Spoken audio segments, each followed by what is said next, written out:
Queensland ഗവൺമെൻറ്റിൻ്റെ ജോലിക്ക് apply ചെയ്തിട്ട് റിജക്റ്റ് ചെയ്തവർക്ക് വേണ്ടിയിട്ടാണ് ഈ വീഡിയോ. ക്യൂൻസ്ലാൻഡ് ഗവൺമെൻറ് അല്ല, സൗത്ത് ഓസ്ട്രേലിയ ഗവൺമെൻറ്റിൻ്റെ ജോലിക്ക് അപ്ലൈ ചെയ്തിട്ട് റിജക്റ്റ് ചെയ്തവർക്കും ഇതൊന്ന് ട്രൈ ചെയ്ത് നോക്കാം. കാരണം നിങ്ങൾ ഇത്രയാണ് ചെയ്യേണ്ടത്. അവരുടെ വെബ്സൈറ്റിൽ കയറുക, ജോബ് വെബ്സൈറ്റിൽ കയറുക. അത് ക്യൂൻസ്ലാൻഡ് സ്മാർട്ട് ജോബ്സ് എന്ന വെബ്സൈറ്റിൽ കയറിയിട്ട് നിങ്ങളുടെ ഫീൽഡിലുള്ള ജോബ് ഒന്ന് സെർച്ച് ചെയ്യുക. പീഡിയാട്രിക് നഴ്സെന്നോ അല്ലെന്നുണ്ടെങ്കിൽ ഫിസിയോതെറാപ്പിസ്റ്റെന്നോ എന്താണെന്ന് വെച്ചാൽ നിങ്ങൾ സെർച്ച് ചെയ്യുക. സെർച്ച് ചെയ്യുമ്പോൾ നിങ്ങൾക്ക് അങ്ങനെ ഒരു വേക്കൻസി കാണാൻ പറ്റുവാണെന്നുണ്ടെങ്കിൽ, ഇൻ്റർനാഷണൽ വേണമെന്നില്ല, ലോക്കൽ വേക്കൻസി കണ്ടാലും മതി. അതിനകത്ത് പോയിട്ട് നിങ്ങൾ അതിൻ്റെ ആ ജോബ് ഡിസ്ക്രിപ്ഷൻ എടുത്ത് ഡൗൺലോഡ് ചെയ്തിട്ട് അതിനെന്താണ് അവർ എങ്ങനെയുള്ള ആളുകളെ വേണ്ടതെന്ന് അവരവിടെ കറക്റ്റ് എഴുതിയിട്ടുണ്ടാകും. അതിനനുസരിച്ച് നിങ്ങളുടെ റെസ്യൂമേയും കവറിംഗ് ലെറ്ററും റീറൈറ്റ് ചെയ്തിട്ട് നിങ്ങൾ അപ്ലൈ ചെയ്യുക.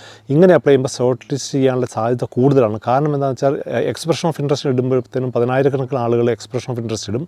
അതിനകത്ത് കുറച്ച് പേര് അവർ സെലക്ട് ചെയ്യുമ്പോൾ പലപ്പോഴും എല്ലാം നിങ്ങളുടെ റെസ്യൂമൊക്കെ ഷോർട്ട് ലിസ്റ്റ് ആകണമെന്ന് യാതൊരു നിർബന്ധമില്ല. പക്ഷേ ഇങ്ങനെ ചെയ്ത് കഴിയുമ്പോഴത്തേനും ഷോർട്ട് ലിസ്റ്റ് ആകാനുള്ള സാധ്യതയുണ്ട്. കാരണം ഞാൻ 1-2 പേർക്ക് ഇത് പറഞ്ഞു കൊടുത്തിരുന്നു. അവർക്കങ്ങനെ ഷോർട്ട് ലിസ്റ്റ് ആയി എന്നും പറഞ്ഞ് എനിക്ക് തിരിച്ച് മെസ്സേജ് അയച്ചു. അതുകൊണ്ടാണ് ഞാൻ നിങ്ങൾക്കിത് പബ്ലിക്കായിട്ട് ഷെയർ ചെയ്യണമെന്ന് കരുതുന്നത്. ക്യൂൻസ്ലാൻഡ് ഗവൺമെൻറ് വേക്കൻസി 2 ദിവസം കൂടെ ഉള്ളൂ. സൗത്ത് ഓസ്ട്രേലിയയിലെ ഗവൺമെൻറ് വേക്കൻസി ആണെന്ന് 2026 ഫെബ്രുവരി വരെ ഉണ്ട്. അപ്പോൾ നിങ്ങൾ എക്സ്പ്രഷൻ ഓഫ് ഇൻട്രസ്റ്റ് ഇട്ടോ കുഴപ്പമൊന്നുമില്ല. പക്ഷേ നിങ്ങൾ നിങ്ങളുടെ ഓൺ ഫീൽഡിലുള്ള ജോലികൾ കണ്ടുപിടിച്ചിട്ട് അതിനകത്ത് അവരുടെ ജോബ് ഡിസ്ക്രിപ്ഷൻ അനുസരിച്ച് റെസ്യൂമേയും കവറിംഗ് ലെറ്റർ റീറൈറ്റ് ചെയ്തിട്ട് നിങ്ങൾ അപ്ലൈ ചെയ്ത് കൊടുക്കുക. തീർച്ചയായിട്ടും നിങ്ങൾക്ക് സെലക്ഷൻ കിട്ടാനുള്ള സാധ്യത കൂടുതലാണ്. നിങ്ങൾക്ക് അങ്ങനെ സെലക്ഷൻ കിട്ടിയിട്ടുണ്ടെങ്കിൽ എന്നെ ഒന്ന് അറിയിക്കണം കേട്ടോ. Thank you.